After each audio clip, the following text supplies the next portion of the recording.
Hello friends, welcome to centre study. Jamia Millia Islamia के हम DElEd के एंट्रेंस क्वेश्चन पेपर 2022-23 की पेपर को सॉल्व करने जा रहे हैं, जिसको हम कई पार्ट में सॉल्व करेंगे। ये वीडियो का पहला पार्ट है जिसमें हम रीजनिंग के 30 क्वेश्चन को सॉल्व करेंगे। तो आइए स्टार्ट करते हैं हमारी वीडियो को। देखते हैं दोस्तों क्या क्वेश्चन में किस टाइप के क्वेश्चन आपके रीजनिंग में पूछे गए थे। सबसे पहला क्वेश्चन, प्रश्न 1 से 4 में दिए गए विकल्पों से रिक्त स्थान भरकर श्रृंखला पूरी करें। यानी कि आपको fill in the blanks given होगी, उसको आपको कंप्लीट करना होगा, फिल करना होगा। अब जैसे कि आपको लिखा हुआ नजर आ रहा है 52 से लेकर 59 और फिर 73 है, फिर आपको डैश दिया हुआ है, उसके बाद 94 है, उसके बाद 104 है, 107 और उसके बाद 115 है। दोस्तों मैं आपको यहां बताता चलूं, इस क्वेश्चन में मिस प्रिंट भी दिया गया था, यहां पर 107 ना होकर यहां पर 101 होना चाहिए था। अब कैसे इस क्वेश्चन को सॉल्व करेंगे हम, यहां से जब जाएंगे 52 से तो +7 होगा और 59 से 73 में जाएंगे तो +14 होगा। ऐसे ही अगला +7 होना चाहिए था और जब +7 करेंगे तो ऑप्शन आ जाएगा 73 में, जब +7 करेंगे तो 80 ऑप्शन आएगा और वही हमारा राइट भी होगा। आगे वेरीफाई कर लेते हैं कि आगे क्या होगा। आगे +14 होना चाहिए था, +14 है, फिर अगला क्या होना चाहिए था, आगे होना चाहिए था +7 और जब +7 करोगे तो 101 आएगा और 101 में फिर +14 करोगे तो फिर आपके पास कितना आएगा, 115। यानी कि यहां पर 107 नहीं था, यहां पर 101 होना चाहिए था। उर्दू वाले क्वेश्चन पेपर में ये 101 ही गिवन था, यहां पर मिस प्रिंट है तो मैं आपको यहां पे सही कर देता हूं, 101 यहां पे होना चाहिए था और करेक्ट ऑप्शन क्या हो जाता आपका 80। तो option number A is the right option होता दोस्तों। अब बढ़ेंगे क्वेश्चन नंबर 2 में, देखते हैं क्या बोला गया है। ओ के PL HRIS और UEVF। तो देखो यहां पर भी जैसे कि बच्चे ने किया हुआ भी है, तो किस तरीके से रीजनिंग बनाई हुई है बहुत ध्यान से देखने वाली चीज है। यहां पर HRIS तो और उसके बाद UEVF, तो मैं अलग पेन से आपके लिए ये लिख दे रहा हूं। O से P +1 गया और K से L अगला वाला, H से I अगला होता है और R से S अगला, U से V अगला और E से F अगला। यानी कि जो भी ऑप्शन आएगा वो पहले पीछे होगा और फिर अगला वाला नेक्स्ट होगा। तो एक्स वाई तो कभी भी नहीं होगा, एक्स वाई तो कभी नहीं होगा क्योंकि एक्स के बाद सी ऑप्शन पे होना चाहिए था। अब सी के बाद यहां पे सेकंड वाले में बी होना चाहिए, सेकंड वाले में बी नहीं होना चाहिए था, बी जो होना चाहिए था थर्ड वाले में होना चाहिए था, ये भी गलत हो जाएगा। अब हमारा जो सही ऑप्शन होगा राइट, वो ऑप्शन नंबर सी होगा। कैसे, बी बी लिखा हुआ है, बी के बाद एक्स है, उसके बाद सी है, उसके बाद वाई है, तो बी के अगला यानी कि थर्ड वाले पर सी और एक्स के बाद लास्ट वाले पर नेक्स्ट वाला, तो वही हमारा राइट ऑप्शन होगा। अब यहां पर जो है फोर्थ वाला ऑप्शन क्यों गलत है, क्योंकि वहां पर CYBZ था गिवन, CYBZ यानी कि सी के बाद वाला गिवन था और यहां पे अगला वाला, जबकि हमारा क्या था, ओ से पी जा रहे थे नेक्स्ट वाला, तो सी के बाद जो बी आ रहा था वो पीछे आ रहा था, यानी कि +1 नहीं -1 हो रहा था, इसलिए ये वाला गलत होता। तो ऑप्शन नंबर डी हमारा राइट ऑप्शन हो जाता। अब क्वेश्चन नंबर थर्ड में, क्वेश्चन नंबर थर्ड में क्या बोला गया है, 8 से 15 गया, 15 से 36, फिर 99 और फिर 288 और फिर आपका फिल इन द ब्लैंक्स है। तो इसकी रीजनिंग भी बहुत अच्छी खासी है, आपको थोड़ा सा दिमाग लगाना पड़ेगा इसके अंदर, किस तरीके से आप करेंगे इसको मैं यहां पर आपको थोड़ा सा जल्दी से सॉल्व करके बता देता हूं।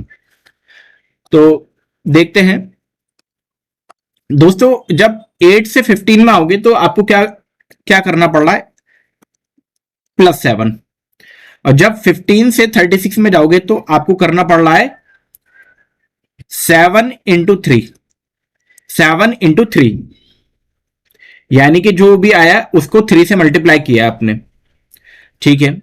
और 7 से जब इसको किया तो 21 आएगा और 21 को 15 में जोड़ोगे तो 36 आ जाएगा।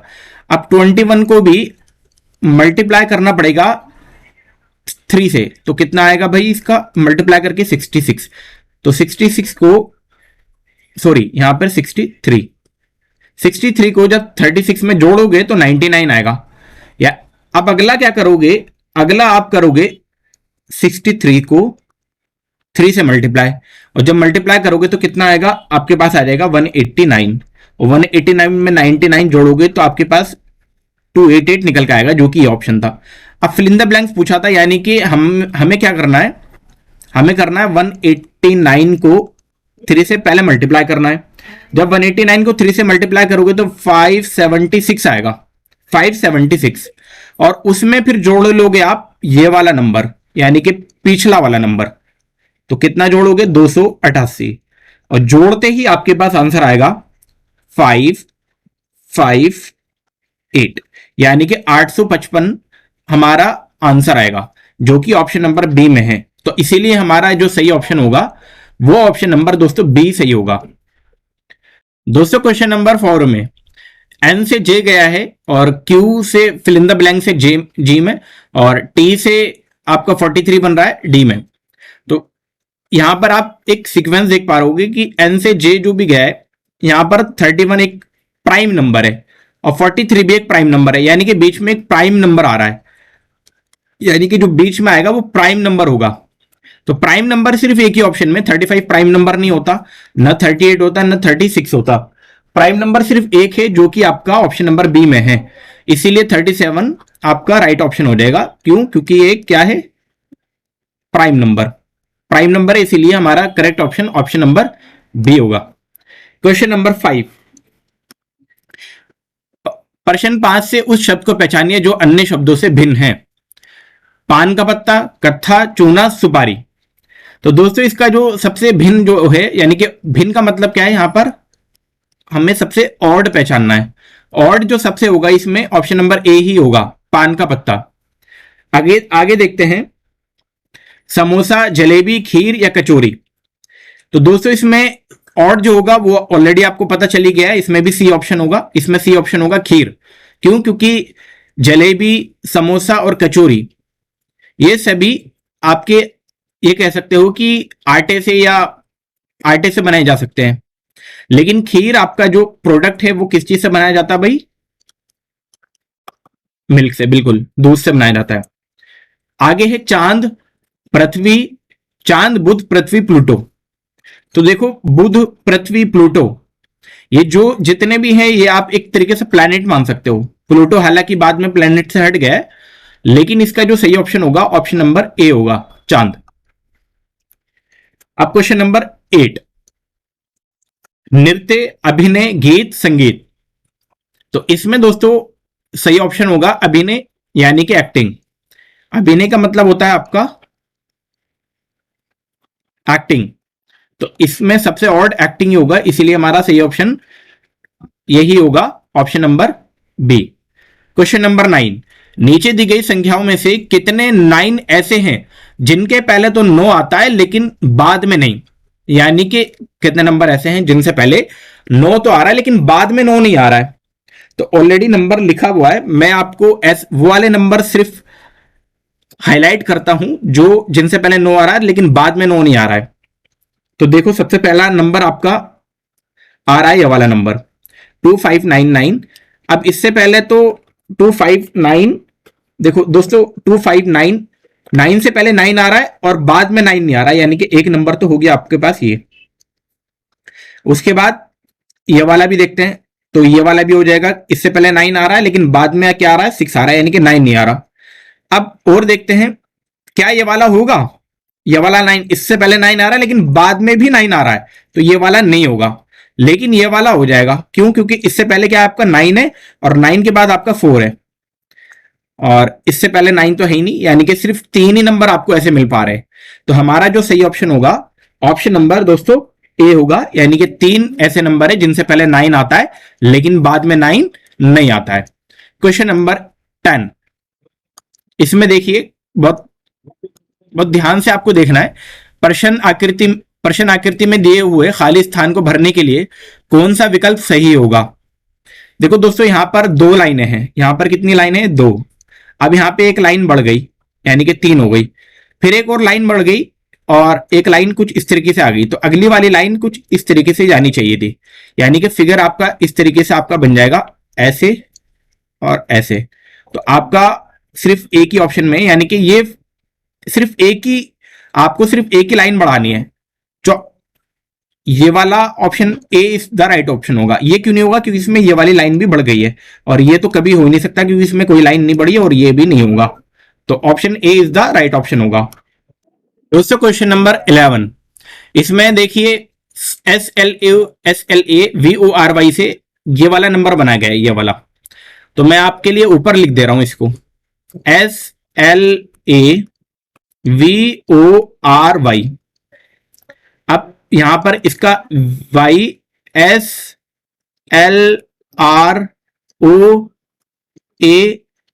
और V। तो रिलेशन फाइंड करते हैं। तो रिलेशन जब आप फाइंड करेंगे तो y जो सबसे लास्ट में था वो आ गया सबसे पहले। हमें क्या बनाना है? हमें बनाना है अमेजिंग। तो AM, इसको मैं ब्लू पेन से लिख देता हूं आपके लिए ताकि आसानी रहे आपके लिए। AMEZING। तो y जो लास्ट में था, वो आ गया स्टार्टिंग में।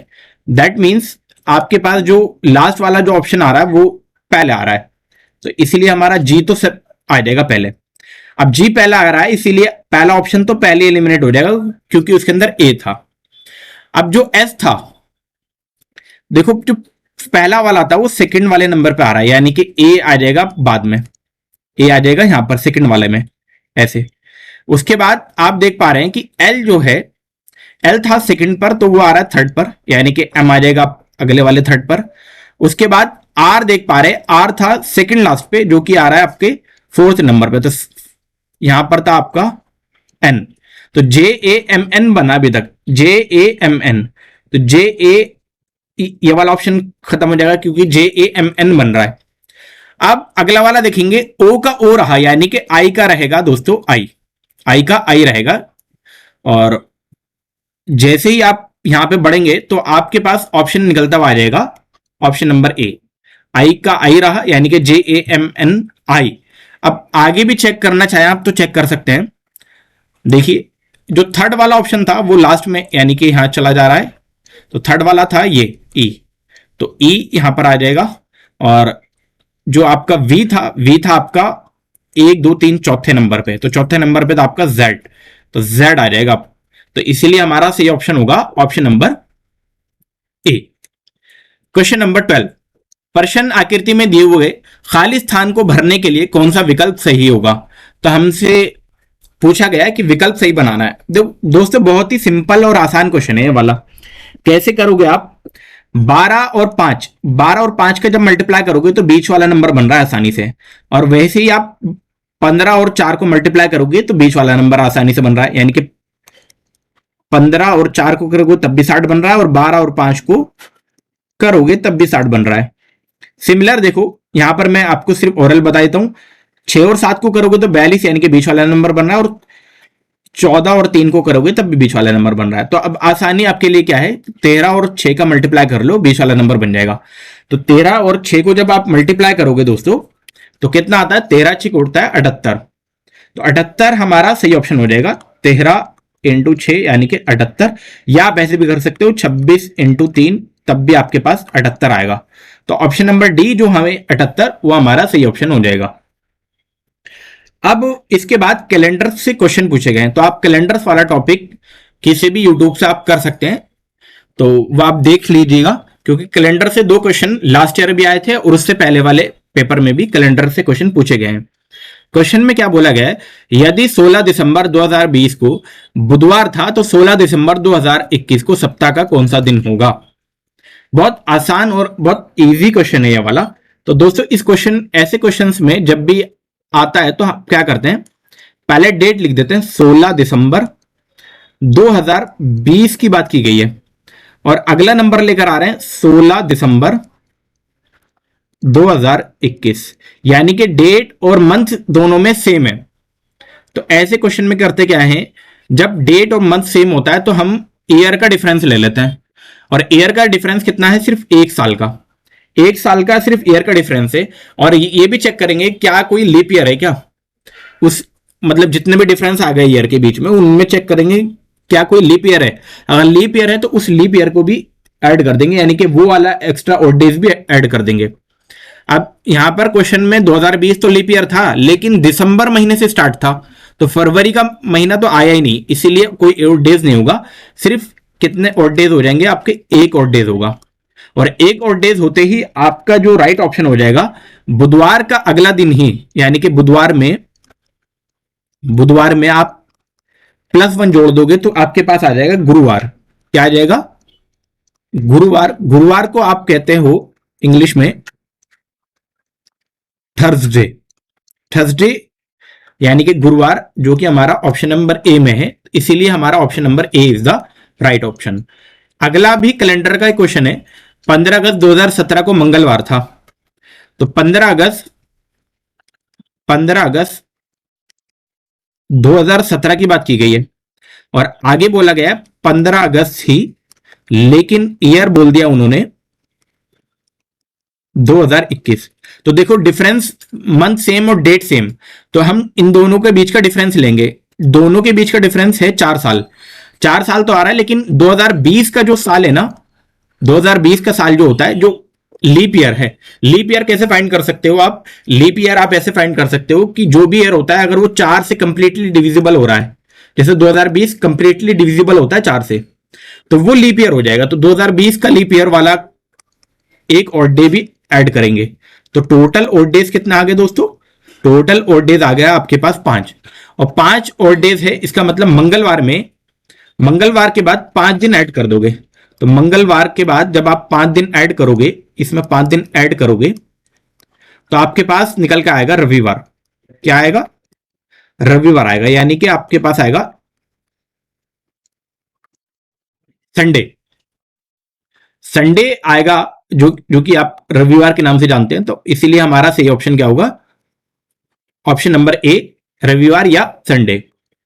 क्वेश्चन नंबर 15, और इसमें बोला गया है किस प्रकार गणित का संबंध संख्या से है, उसी प्रकार इतिहास का संबंध किससे है? जिस प्रकार गणित का संबंध क्या है? नंबर से है, यानी कि मैथमेटिक्स का जो रिलेशन है वो किससे है भाई? संख्या से, यानी कि नंबर से।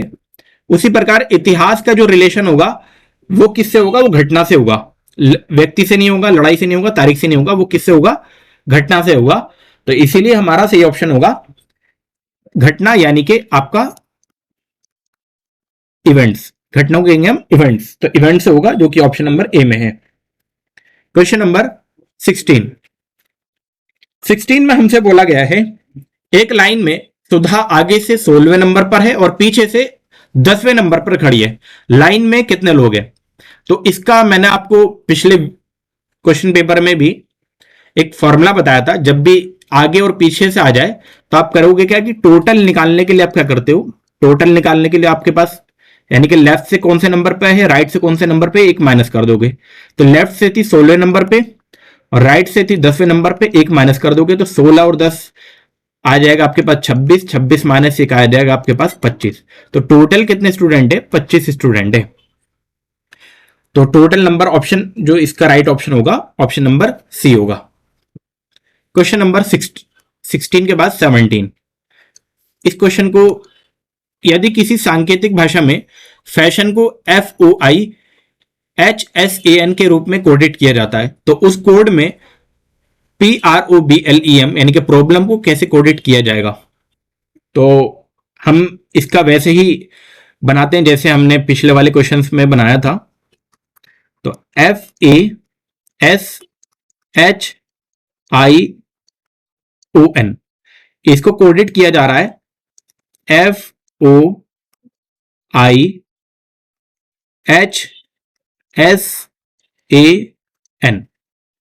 अब कैसे कोडेड है आप यहां पे देख पा रहे हैं कि पहले का पहला सेम रहा, उसके बाद लास्ट का लास्ट भी सेम रहा, और बीच वाला भी सेम रहा। 3 तो सेम रहे, यानी कि अगर आप प्रॉब्लम को लिखोगे तो प्रॉब्लम को कैसे लिखोगे भाई? PROBLEM, यानी कि पहला वाला सेम, लास्ट वाला सेम, और स्टार्टिंग के 3 छोड़ दो, तो यानी कि बी वाला भी आपका सेम। ये तो सेम रहेंगे।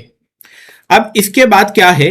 लॉजिक क्या है, जो लास्ट का सेकंड लास्ट था वो बन गया सेकंड, मतलब स्टार्टिंग का सेकंड, यानी कि सेकंड लास्ट क्या था आपका, ध्यान से देखो, यह बन रहा है आपका ओ लास्ट में आ गया, तो ई लास्ट सेकंड लास्ट था तो ई आ जाएगा आपके पास यहां पे। उसके बाद आई जो था वो थर्ड था तो थर्ड पे बन जाएगा स्टार्टिंग से, तो हमारे पास थर्ड में एल था तो एल आ जाएगा। अब देखिए पीई एल बी बन रहा है, पीई एल बी सिर्फ एक ही ऑप्शन में है, आप इतना ही करके अपना सॉल्यूशन टिक कर सकते हैं, option number B, P L B O R M. लेकिन फिर भी मैं आपके सेटिस्फेक्शन के लिए इसको कंप्लीट किए देता हूं। उसके बाद एस जो था थर्ड वाला नंबर था तो ऐसे लाएंगे, यानी कि ओ आएगा, इसके बाद ये वाला थर्ड था तो यहां आ जाएगा, ऐसा आ जाएगा। उसके बाद ए जो था सेकंड जो नंबर था वो सेकंड लास्ट बन जाएगा, यानी कि आर, तो P E L B O R M ये बनेगा, और ये ऑप्शन नंबर सिर्फ बी में था, तो इसीलिए हमारा सही ऑप्शन ऑप्शन नंबर बी होगा। Question number 18। तो दोस्तों क्वेश्चन नंबर 18 में हमसे क्या बोला गया है, देख लेते हैं। अंग्रेजी वर्णमाला में बाएं से 8वें अक्षर के दाएं से 11वां अक्षर क्या होगा। अब आपको मालूम है अंग्रेजी वर्णमाला में कितने लेटर होते हैं, जल्दी से बोलो। जी जी बिल्कुल 26 ही होते हैं। तो अंग्रेजी वर्णमाला में अब यहां से स्टार्टिंग हो, मान के चलो यहां से स्टार्टिंग है और यहां से स्टार्टिंग है, यानी कि ए आपका है, तो इसका आठवां जो नंबर होगा वो क्या होगा, 8वें नंबर पे होगा आपके पास एच। वो कह रहा है 8वें अक्षर के दाएं, अब 8वें अक्षर का दाएं क्या होगा, इधर ही तो होगा, तो इसका जो दाएं होगा वो कौन सा नंबर होगा, 11वां नंबर जो होगा आपका 19वां नंबर हो जाएगा, और 19वें नंबर पे आपका दोस्तों आता है एस, तो इसीलिए हमारा सही ऑप्शन होगा option number B. Question number 19, और ये ब्लड रिलेशन का क्वेश्चन है। अजीत का बेटा अमित है, मीना अमित की बहन है, अजीत नेहा का भाई है, राजेश नेहा के पिता हैं, तो राजेश मीना से किस तरह संबंधित है। तो दोस्तों बहुत आराम आराम से इस क्वेश्चन को स्टेप बाय स्टेप हम देखेंगे। अजीत का बेटा सुमित है, ठीक है, एक बंदा है अजीत, तो मैं उसको अजीत लिख देता हूं, AJIT अजीत। अजीत का बेटा है कौन, अमित, तो इसका बेटा नीचे होगा, तो मैंने बना दिया अमित को नीचे। और डेफिनेटली अजीत एक लड़का है तो इसके लिए प्लस है, और इसके लिए अमित भी एक लड़का है तो उसके लिए भी प्लस है। कह रहा है मीना अमित की बहन है, मीना अमित की बहन है, इसका मतलब मीना जो होगी वो लड़की होगी और वो अजीत की बेटी होगी। अभी तक ये बात हमको यहां तक समझ में आ गई। कह रहा है अजीत नेहा का भाई है, जो अजीत है वो नेहा का भाई है, यानी कि नेहा और अजीत आपस में भाई बहन है। कौन, नेहा, तो नेहा एक लड़की है और अजीत उसका भाई है, ठीक है। राजेश नेहा के पिता हैं, अब नेहा के पिता कौन है भाई, राजेश, राजेश नेहा के पिता हैं, तो वो अजीत के भी क्या हुए, पिता हुए। तो बोल रहा है तो राजेश और मीना तो राजेश मीना से किस तरह संबंधित है, यानी कि राजेश मीना से किस तरह संबंधित है। अब आप देख पा रहे हो कि मीना जो है अजीत की बेटी है और अजीत के जो फादर है वो राजेश है, तो आप सिंपल सा आप ये देख पा रहे हो, लॉजिक कुछ इसमें है ही नहीं कि ये दोनों, मतलब ये क्या है, इसके दादा है। मीना के दादा कौन है, राजेश, तो ऑप्शन नंबर डी हमारा राइट ऑप्शन हो जाएगा। क्वेश्चन नंबर 20, और इसमें दो क्वेश्चन आपके सॉल्व हो जाएंगे, तो इसीलिए स्टेटमेंट आपको, इन क्वेश्चन की स्टेटमेंट बहुत ध्यान से रीड करनी होती है। समीर श्याम से इतना लंबा है, समीर श्याम से लंबा है, तो जो जो स्टेटमेंट हमें मिल रही है उसके अकॉर्डिंग हम लिखते रहेंगे। समीर जो है SA लिख देता हूं मैं, श्याम से SH लिख देता हूं श्याम के लिए, श्याम से लंबा है लेकिन अमन से छोटा है, अमन यानी कि AM में लिख दे रहा हूं ताकि शॉर्ट में आपके लिए लिख पाऊं। अमन से छोटा है, यानी कि समीर श्याम से तो बड़ा है लेकिन अमन से छोटा है, ठीक है। अमन रजत से लंबा है, अगली स्टेटमेंट में है कि जो अमन है, अमन जो है किससे लंबा है, रजत से, रजत से लंबा है लेकिन जे से छोटा है, जे से ये क्या है, छोटा है, यानी कि जे बड़ा है अमन से। श्याम रजत से लंबा है, और श्याम जो है रजत से वो क्या है, लंबा। तो श्याम रजत से क्या है, लंबा है। तो कंक्लूजन आप कैसे निकाल पाओगे, इन सब का कंक्लूजन क्या होगा, ध्यान से देखते हैं कि भाई सबसे पहले जो होगा जे होगा, उसके बाद अमन आ रहा है, मतलब इस स्टेटमेंट के अकॉर्डिंग, और फिर आ रहा है कौन, अमन के बाद कौन था भाई, अमन के बाद था आपका एस ए यानी कि समीर, उसके बाद आएगा आ रहा आपके पास एस एच यानी कि श्याम, और लास्ट में आ रहा आपके पास रजत, क्योंकि रजत श्याम से भी छोटा था। अब क्वेश्चन में क्या कह रहा है, इनमें सबसे छोटा कौन है, तो आपको सबसे छोटा मिल ही गया है कि सबसे छोटा आपके पास रजत है, ऑप्शन नंबर ए। इनमें सबसे लंबा कौन है, और सबसे लंबा भी मिल गया है, सबसे लंबा कौन है भाई, जे है, ऑप्शन नंबर बी। तो ऑप्शन नंबर बी जो कि जे सबसे लंबा है इन सब में। अब बढ़ेंगे क्वेश्चन नंबर 22 में। ये डायरेक्शन का क्वेश्चन है आपसे। डायरेक्शन के क्वेश्चन में क्या आपसे पूछा गया है, देखते हैं। जयेश स्कूल जाने के लिए पहले दक्षिण दिशा में चलता है, फिर दाएं मुड़ जाता है, उसके बाद बाएं ओर मुड़ता है, और फिर पुनः दाएं ओर मुड़ जाता है। अब वे किस दिशा में चल रहा है, तो आपको पता है, आपको मालूम है कि नीचे की तरफ जो होती है दक्षिण होती है। तो मान लो ये सेंटर पॉइंट था उसका, यहां से वो चलना स्टार्ट किया था, तो कह रहा है पहले वो दक्षिण दिशा में यानी कि नीचे की तरफ चलना चालू किया, ठीक है भाई, चल दिया। उसके बाद कह रहा है फिर दाईं ओर मुड़ जाता है। अब इसका दाईं कहां होगा, इधर होगा।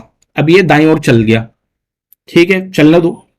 फिर कह रहा है उसके बाद बाईं ओर मुड़ जाता है। अब इसका बाईं कहां होगा, नीचे होगा, बाईं ओर मुड़ गया, और पुनः दाईं ओर मुड़ जाता है, यानी कि दोबारा दाईं ओर मुड़ जाता है, तो वापस ये नीचे मुड़ गया। तो वापस यानी कि पहले बाईं ओर मुड़ा, और फिर दाईं ओर मुड़ते ही इस डायरेक्शन में वो जा रहा है। अभी कह रहा है वो किस दिशा में चल रहा है, तो ये दिशा आप ऑलरेडी आपको पता है। दिशा के बारे में अगर आपको नहीं मालूम है तो मैं आपको बता दूं कि ये उत्तर है, और ये दक्षिण है आपका, और ये आपका पूर्व है, और ये आपका पश्चिम है। ये वाली डायरेक्शन है ये आपकी पश्चिम है, यानी कि इधर वाली डायरेक्शन पश्चिम। तो अभी वो पश्चिम दिशा में है, ऑप्शन नंबर बी। तो ऑप्शन नंबर बी हमारा सही होगा। क्वेश्चन नंबर 23 देखते हैं। सभी खेल के मैदान शनिवार को बंद रहते हैं, यानी कि जितने भी खेल हैं उनके जो मैदान है वो शनिवार के दिन बंद रहते हैं। सूरज फुटबॉल का एक खिलाड़ी है, लेकिन एक ऐसा खिलाड़ी है जो सूरज है, मतलब सूरज एक ऐसा लड़का है या ऐसा बंदा है जो फुटबॉल खेलता है। इस सूचना के आधार पर निम्नलिखित में से कौन सा निष्कर्ष निकाला जा सकता है। पहला है सूरज आज खेल के मैदान नहीं जाएगा। भाई सूरज आज खेल के मैदान क्यों नहीं जाएगा, ये स्टेटमेंट तो हमें मतलब नहीं पता चल पा रही है। मतलब आज का डेट नहीं बताया गया है, बस ये बताया गया कि शनिवार को बंद रहता है, लेकिन आज क्या है ये नहीं बताया गया है। तो इसीलिए पहला स्टेटमेंट कंक्लूजन नहीं निकल सकता है। बी ऑप्शन है सूरज हर शनिवार को खेल के मैदान जाता है क्योंकि वह फुटबॉल खिलाड़ी है। पहले ही मना कर दिया गया था कि भाई सारे मैदान बंद है तो वो जाएगा क्यों, ये स्टेटमेंट भी आपकी गलत हो जाएगी। अगला क्या है, अगला स्टेटमेंट है सूरज फुटबॉल का खिलाड़ी है, ये तो बता ही दिया गया था। इससे क्या निष्कर्ष हम निकाल पा रहे हैं, कोई निष्कर्ष नहीं निकल रहा है। और लास्ट ऑप्शन है सूरज शनिवार को खेल के मैदान नहीं जाता है, ये स्टेटमेंट बिल्कुल निकल पा रहा है। सूरज एक खिलाड़ी है जो कि फुटबॉल खेलता है, और सारे ही मैदान जो होते हैं वो शनिवार के दिन बंद रहते हैं। इसलिए हमारा स्टेटमेंट जो यानी कि जो इन स्टेटमेंट के अकॉर्डिंग जो निष्कर्ष निकलता है, जो कंक्लूजन निकलता है, वो डी ऑप्शन निकलता है। अब बढ़ेंगे दोस्तों क्वेश्चन नंबर 24 में। 24 क्वेश्चन में हमसे क्या बोला गया है, यदि गिलास को कटोरी कहे, कटोरी को छाता कहे, छाते को पतीला कहे, और पतीले को बाल्टी कहे, तो बारिश आने पर किसे प्रयुक्त करेंगे, यानी कि किसका इस्तेमाल हम करेंगे बारिश आने पर।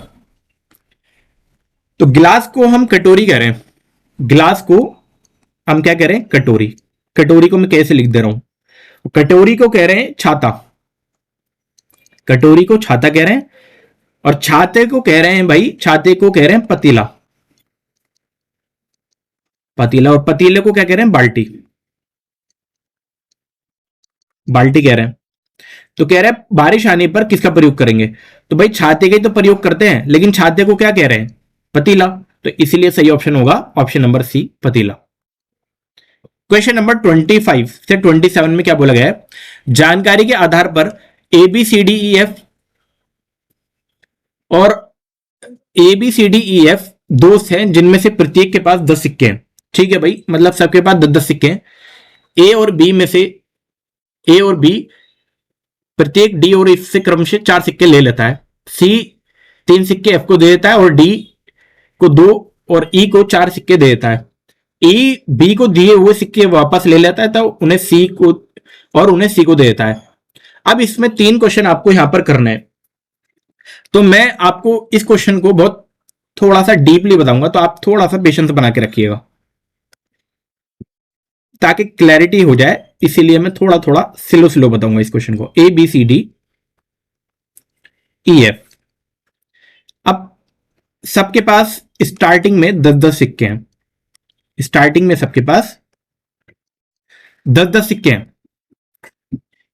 अब कह रहा है, क्या कह रहा है भाई, कि ए और बी डी और ई से क्रम से 4-4 सिक्के ले लेता है। डी और ई से ले रहा है, यानी कि ए और बी। अब अगली स्टेटमेंट के अकॉर्डिंग अगर हम जाएंगे तो स्टेटमेंट ये आ रही है कि ए को भी 4 सिक्के मिले, तो अब इसके पास न्यू सिक्के हो गए 14, और बी को भी 4 सिक्के मिले, और वो लिए कहां से, उसने वो लिए हैं आपके डी और ई से, यानी कि ए ने लिए हैं डी से और ए ने लिए हैं ई, जो बी ने लिए हैं वो ई से लिए। बाकी के पास अभी बाकी ने कुछ नहीं किया, तो बाकी के पास 10-10 लिखा रहने दो। अगली स्टेटमेंट में है, अगली स्टेटमेंट में है सी 3 सिक्के एफ को दे देता है। सी जो है 3 सिक्के किसको दे रहा है भाई, एफ को दे रहा है। तो सी के पास अभी 10 सिक्के थे, जब उसने 3 सिक्के दे दिए तो उसके पास बचे कितने, 7। किसको दे दिए, एफ को। एफ के पास 10 थे तो उसके पास हो गए 13। बाकी की स्टेटमेंट आप एज इट इज अभी मत पढ़ो और उसको लिख दो एज इट इज। अभी ये सिचुएशन आपके पास बन गई, जो एड अप हो रहा है या घट रहा है सिर्फ मैं उसी को काट रहा हूं। अब अगली स्टेटमेंट के अकॉर्डिंग आपसे क्या कहा जा रहा है, बहुत ध्यान से देखना है। अगली स्टेटमेंट के अकॉर्डिंग आपसे बोला गया है सी 3 सिक्के एफ को दे देता है, ये वाला तो कर लिया, लेकिन जो डी को 2 और ई को 4 सिक्के दे देता है, यानी कि एफ की बात चल रही है।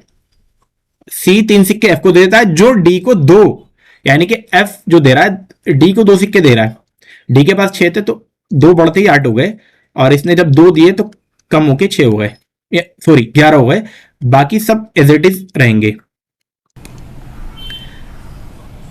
और ई को 4 सिक्के देता है। अगली स्टेटमेंट में कह रहा है ई को 4, यानी कि एफ ही प्रोवाइड करा रहा है ई को 4। तो ई के पास कितने थे, 6 थे, 6 से 4 मिलते इसके पास 10 हो गए, और बाकी के पास अभी तक हमने कुछ नहीं किया है। अब अगले पेन से मैं आपके लिए अलग स्टेटमेंट लिख देता हूं। अब कह रहा है ई बी को दिए हुए सिक्के वापस ले लेता है। भाई ए ने ही तो बी को सिक्के दिए थे वापस, बी से वापस ले लिए। कितने सिक्के दिए थे, 4 सिक्के दिए थे।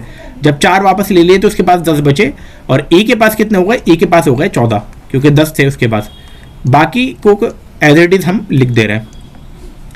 और लास्ट में बोला गया है ई बी को दिए हुए सिक्के वापस ले लेता है और उन्हें सी को दे देता है, यानी कि कितने लिए थे वापस, 4 ही लिए थे, और 4 ही सी को उसने दे दिए।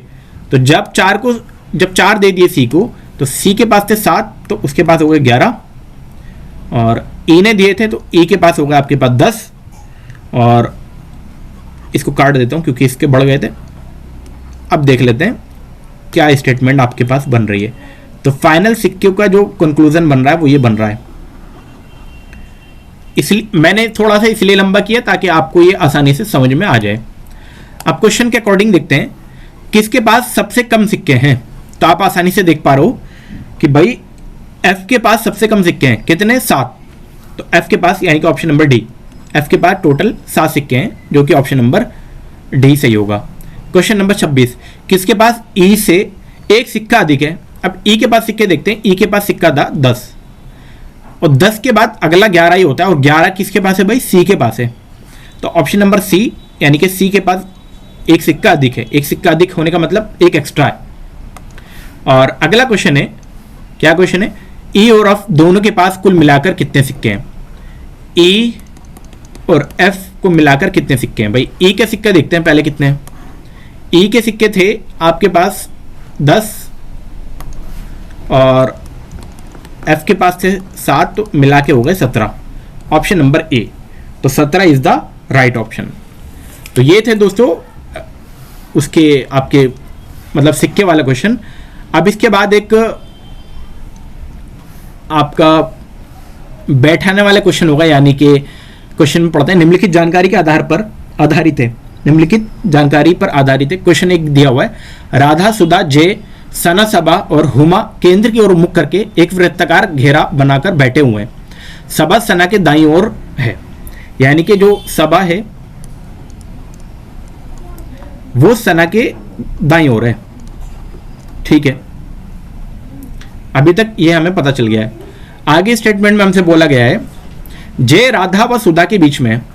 जो जय है वो बीच में है, यानी कि या तो इधर सुधा होगी और इधर कौन होगी? राधा होगी। या दूसरी स्टेटमेंट इसी के अकॉर्डिंग बैठती है कि जय तो बीच में ही रहेगा, सुधा को इधर ले आओ और राधा को इधर ले आओ। ठीक है भाई, ये स्टेटमेंट अभी तक बन रही है। कह रहा है जय राधा व सुधा के बीच में है, ठीक है, हुमा सबा व राधा के बीच में है। अब अगली स्टेटमेंट है कि जो हुमा है वो राधा के और सबा के बीच में। पहला स्टेटमेंट ये हो सकता है, या दूसरा ये हो सकता है कि सबा आ जाए राइट में और राधा आ जाए आपकी लेफ्ट में। अब हम एलिमिनेशन करते हैं कि भाई क्या बैठ सकता है। अब देखो भाई, सना के जो सबा के जो लेफ्ट में थी वो कौन थी? सबा के जो लेफ्ट में थी वो थी सना। तो सबा के लेफ्ट में यहां पर जो आ रही है वो हुमा आ रही है, तो ये तो ऑप्शन कभी भी नहीं होगा। तो इसलिए ये वाली स्टेटमेंट ठीक होगी। अब ऐसे ही देखते हैं, राधा के लेफ्ट में है जय, लेकिन राधा के लेफ्ट में तो क्या है? हुमा है। भाई इस स्टेटमेंट के अकॉर्डिंग राधा के लेफ्ट में तो हुमा है, लेकिन यहां पर राधा के लेफ्ट में तो जय आ रहा है, यानी कि राधा के लेफ्ट में यहां पे हुमा हो सकती है, इसलिए ये वाला ऑप्शन भी गलत हो जाएगा। हमारे पास ये 3 स्टेटमेंट आ रही है जो मैंने आपके लिए टिक की है। इसके अकॉर्डिंग आप अपनी पिक्चर्स बनाएंगे। पिक्चर कुछ इस तरीके से हो सकती है, क्योंकि 6 बैठे हुए हैं तो 6 को आप इस तरीके से बिठा सकते हैं।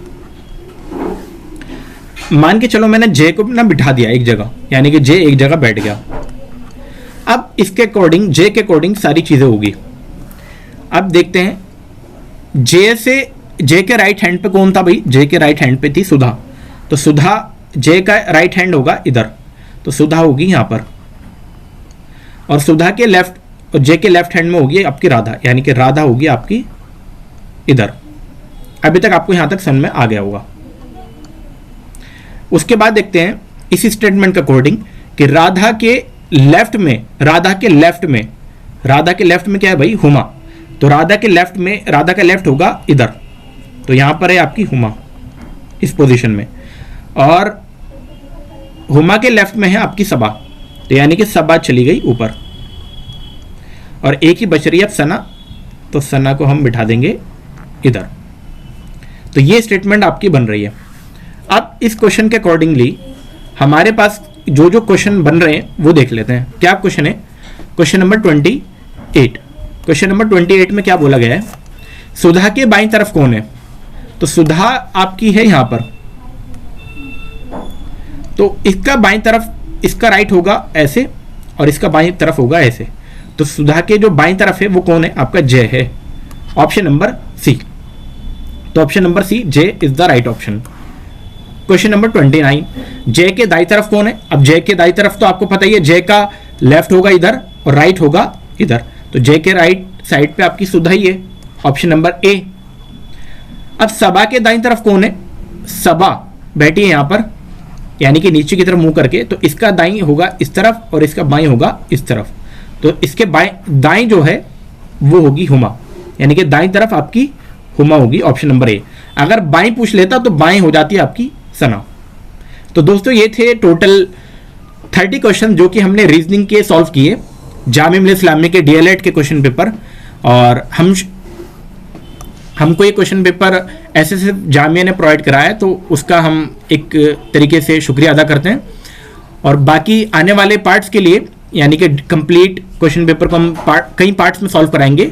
तो आने वाले पार्ट्स के लिए अगर आप चैनल पर नए हैं तो चैनल को सब्सक्राइब जरूर कर लें और बेल आइकन को भी जरूर दबाएं। अगर आपको किसी क्वेश्चन में डाउट आ रहा है तो आप हमसे कमेंट बॉक्स में पूछ सकते हैं। वीडियो में लगातार बने रहने के लिए आपका बहुत बहुत शुक्रिया।